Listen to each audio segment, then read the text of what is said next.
ഈ വമ്പൻ തുണിക്കടക്കാരൊക്കെ കടന്നു വന്നിട്ട് കടപുഴകാത്ത ഒരു ചെറുകിട വസ്ത്രശാലയുടെ കഥയിലേക്കാണ് ഇനി പോകുന്നത്.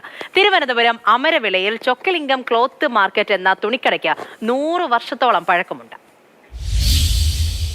തിരുവിതാംകൂർ രാജാക്കന്മാർക്ക് തുണി നെയ്യാൻ വേണ്ടി വള്ളിയൂരിൽ നിന്നെത്തിയ കുടുംബം. അതാണ് രാജൻ ചേട്ടന്റെ മുൻ തലമുറ. നേരിയ തോർത്തല്ലേ?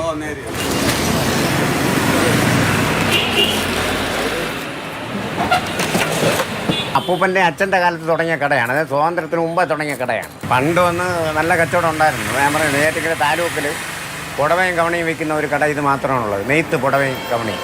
അത് ആദ്യകാലങ്ങളിൽ ഇവിടെ ഇരുന്നാണ് കച്ചവടം ചെയ്യണത്. പാ വിരിച്ച് ഇരുന്നാണ് കച്ചവടം ചെയ്യണത്. അതിനുശേഷമാണ് അപ്പൂപ്പൻ്റെ കാലം ശേഷമാണ് ഇങ്ങോട്ട് മുമ്പോട്ട് ഇറങ്ങിയത്. അതിന് അലമാര വെച്ചാൽ 10, 70, 75, 80 വർഷം പഴക്കമുണ്ട്. അലമാര അതിൽ നിങ്ങൾ ഇരിക്കണ കസേര അത് തന്നെ 10, 60 വർഷം കൂടുതൽ പഴക്കമുണ്ട്. ഈ ഫാന് 80 വർഷം പഴക്കമുണ്ട്.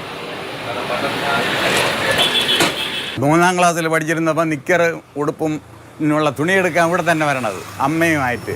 പിന്നെ അതിനുശേഷം എൻ്റെ കല്യാണത്തിന് വിവാഹത്തിന് സാരി കൊടുത്ത മോലാളി ഉണ്ടായിരുന്നു, പഴയ മോലാളി.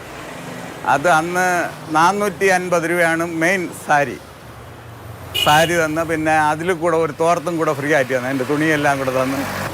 അത് ആ ഓർമ്മ വെച്ചാണ് ഞാൻ ഇപ്പോഴും പലപ്പോഴും ഒക്കെ ചിലപ്പോൾ ഇവിടെ തോർത്തുകൾ വാങ്ങിക്കും, വേറെ പേശകൾ വാങ്ങിക്കും, അങ്ങനെയൊക്കെ വാങ്ങിച്ചുകൊണ്ടിരിക്കുന്നത്. അന്ന് അവിടെ എല്ലാം സാരി, പട്ട് സാരി, കൂടെ പിന്നെ ഷർട്ട് പീസ്, അവിടെ പിന്നെ ബ്ലൗസ് പീസ്, പിന്നെ അങ്ങോട്ട് വേറെ ഉള്ള തോർത്ത ഐറ്റമൊക്കെ ഉണ്ടായിരുന്നു.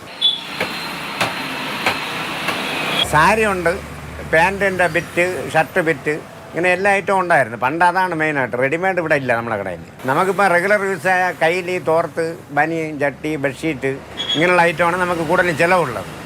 മറ്റേ ഐറ്റം എടുത്തു വെച്ചാലും പോകത്തില്ല, അതുകൊണ്ടാണ് എടുത്തു വയ്ക്കാത്തത്. നമ്മൾ ഓണത്തിന് കുറേ നൈറ്റിയും ചുരിദാർ മെറ്റിലൊക്കെ വിൽക്കുന്നത് എടുത്തു വെച്ചിട്ടുണ്ട് കുറേ. അത് തന്നെ ഇതായിരിക്കുകയാണ്, അങ്ങനെ ഇരിക്കും. ഇനി അടുത്ത ഓണം വരുമ്പോഴാണ് ചിലപ്പോൾ അത് പോകണത്. എല്ലായിടത്തും വലിയ വലിയ കടകൾ ഒരുപാടായിട്ടുണ്ട്. പിന്നെ ഓൺലൈൻ ബിസിനസ്, പിന്നെ എല്ലാവരും വീട്ടിൽ നിന്ന് തന്നെ സാധനം വരുത്തുന്നുണ്ട്. അങ്ങനെയാണ് ഈ പഴയകാല കടകളൊക്കെ ഇപ്പം പൊളിഞ്ഞുകൊണ്ടിരിക്കുന്നത്. നമുക്ക് പിന്നെ സ്വന്തം കടയും നമുക്ക് വേറെ തൊഴിൽ ചെയ്യാൻ അറിഞ്ഞൂടാത്തതുകൊണ്ടാണ് നമ്മൾ ഇതും വെച്ചുകൊണ്ടിരിക്കുന്നത്. ഇപ്പോൾ എനിക്ക് ശമ്പളം ആൾക്കാരൊന്നുമില്ല, ഞാൻ ഒറ്റയ്ക്കാണ് നോക്കുന്നത്. അപ്പം നമ്മൾ വീട്ടു ചിലവ് കഴിഞ്ഞ് പോകുന്നേ ഉള്ളൂ, അല്ലാതെ ഇതിൽ നിന്നൊരു പൈസ ആദായമില്ല. വിൽക്കാതിരിക്കുന്ന അവസ്ഥ ഒരുപാട് ദിവസം ഉണ്ടായിട്ടുണ്ട്.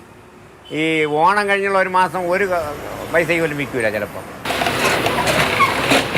നാടോടുമ്പോൾ നടുവേ ഓടണമെന്ന് കേട്ടിട്ടില്ലേ? രാജൻ ചേട്ടനെ പോലുള്ള ചെറുകിട കച്ചവടക്കാർ തളരുന്നില്ല. വിപണിയിലെ മാറുന്ന സാഹചര്യങ്ങളുമായി പൊരുതുകയാണ്. നെല്ലൈ മുരുകനൊപ്പം TS ഹരീഷ്, മാതൃഭൂമി ന്യൂസ്, തിരുവനന്തപുരം.